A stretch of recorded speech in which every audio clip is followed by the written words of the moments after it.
As hundreds of residents came to kick off Decatur's community planning for the next 10 years, it was clear there would be voices from every corner of the city's landscape. Decatur 2020 Round Tables will create a vision for what residents imagine the city might be in 10 years.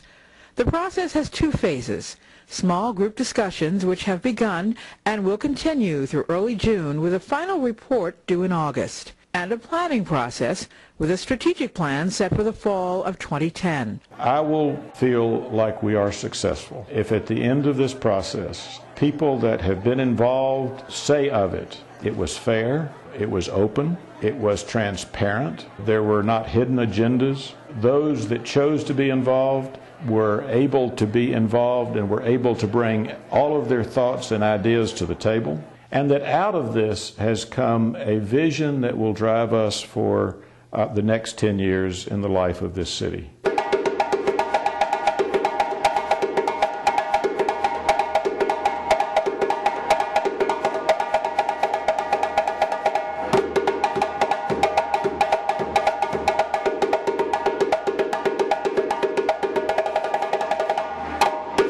As the director of Common Focus, John Abercrombie has helped many communities work together to solve problems and hone their common vision. One of the things that came out of the roundtables in 1998 was the recommendation that when the strategic planning experts were brought in to work with focus groups on the details of the strategic plan, transportation, how the city looks, zoning, all of these issues, that they would include a 10-year plan for how you engage citizens in decision-making and how you engage citizens in volunteering to take over things in the city, to do things in the city that enrich it, that save us money, that make us a better place.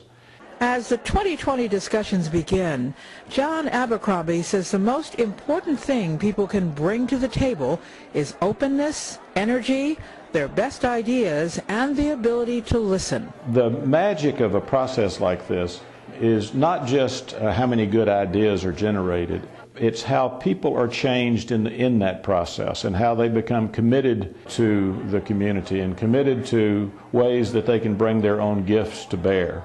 Folks who come in with energy, who sit down at a table with a group of people who are unlike them in ways and very much like them in many other ways, but people that they don't normally talk to. When those folks come together, exchange their ideas and listen to each other and come up with new ideas out of that conversation, that's success. Several Decatur high school students are participating in this year's roundtable discussions, something John Abercrombie says is very exciting. The presence of the voices of young people in a process that thinks about the future is extremely important. It will be fascinating to hold up their view of the future alongside the views of the future that begin to emerge from other groups. The City Schools of Decatur will begin its own strategic planning process later this year. Abercrombie says there are practical reasons why these two processes may need to be done separately. That doesn't mean that there are not ways to integrate in both of those conversations questions about how can we best work with this major partner of ours, these significant institutions that desperately need each other if their work is going to be successful. Our lives and fates as a community are intermingled.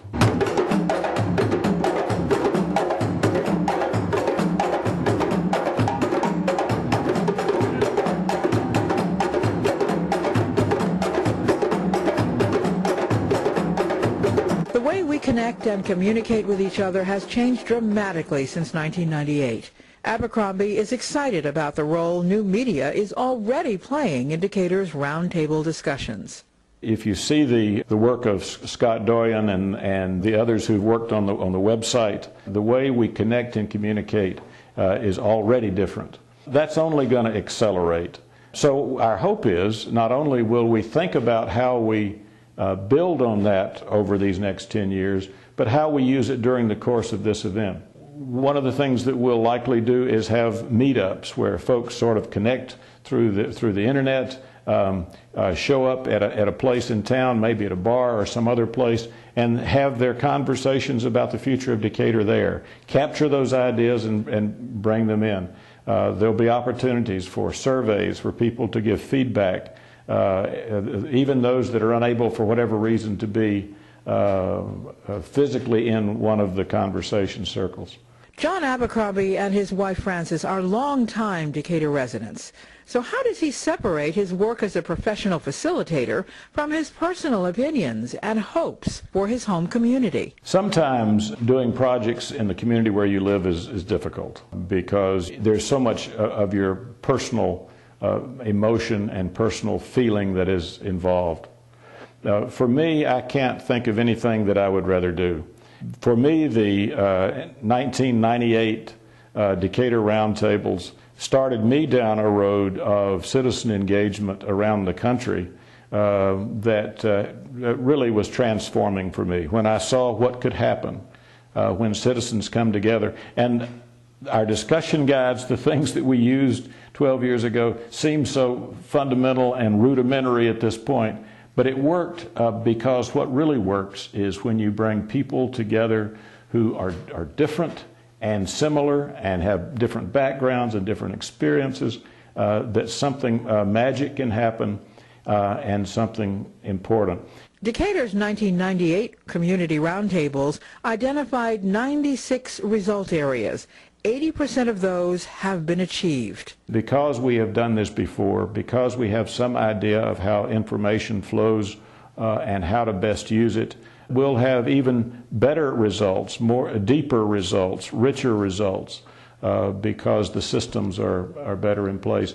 This process works best when the ripples that start among these now between 500 and 600 people who have signed up, that these ripples begin to move out through the community.